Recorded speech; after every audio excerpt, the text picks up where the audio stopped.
नहमदुहु व नसल्ली अला रसूलिहिल करीम। मुल्तान से एक सवाल आया कि हज़रत सैयदना बिलाल हबशी रज़ी अल्लाह ताला अन्हु के हवाले से बाज़ लोग कहते हैं कि आपका रंग मुबारक स्याह था, तो इस हवाले से तारीख़ की कुतुब में क्या मिलता है कि आपका रंग किस तरह का था? तो इस हवाले से जी मेरा फतवा भी मौजूद है। फतवा इंशाल्लाह सोशल मीडिया पर, व्हाट्सएप पर, दीगर जगहों पर शेयर कर दूँगा। ये बाज़ मुकर्रिर, कुछ नात ख़ान, इस तरह शायर कहते हैं कि आपका रंग स्याह था। वो शायद इस वजह से कहते हैं कि आप हबशा से तशरीफ़ लेकर आए थे, तो हबशा के जो लोग होते हैं उनका रंग स्याह होता है। तो ये लाजमी तो नहीं है ना कि जो हबशा का रहने वाला हो उसका रंग स्याह हो, ये कोई ज़रूरी नहीं है। लेकिन हज़रत मुअज़्ज़िन रसूल हज़रत सैयदना बिलाल हबशी रज़ी अल्लाह ताला अन्हु के हवाले से तारीख़ की कुतुब में और दीगर कुतुब में मिलता है कि आपका जो रंग मुबारक था शदीद गंदमी था। ये मारिफतुस सहाबा अबी नुअयम जिल्द नंबर 1 है, सफ़ा नंबर 333 है। कान शदीदुल आदिमते, आपका रंग मुबारक शदीद गंदमी था, जैसे गंदम का दाना होता है ना, इस तरह का था। और स्याही माइल, स्याह की तरफ माइल।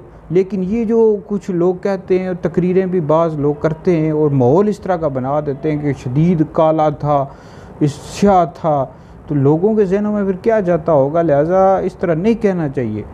काना शदीदुल आदिमत, शदीद गंदमी था।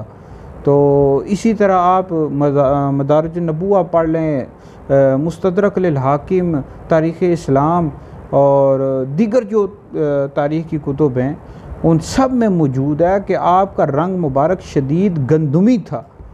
तो कुछ लोग कहते हैं कि शदीद गंदमी था, इसका मतलब यह है कि आपका रंग मुबारक स्याह था। और भाई इस हवाले से तो फिर एतराज़ हज़रत सैयदना फ़ारूक आज़म रज़ी अल्लाह ताला अन्हु के हवाले से भी आएगा। वो उनके हवाले से भी तारीख़ इब्न साकिर में मौजूद है कि कान शदीदुल आदिमते, आप भी शदीद गंदमी रंग वाले थे। तो लिहाजा यह है कि स्याह की तरफ माइल था, लेकिन ये नहीं कहना चाहिए काला था, स्याह था, इस तरह के अल्फाज नहीं कहने चाहिए। कान शदीदुल आदिमते, शदीद गंदमी था।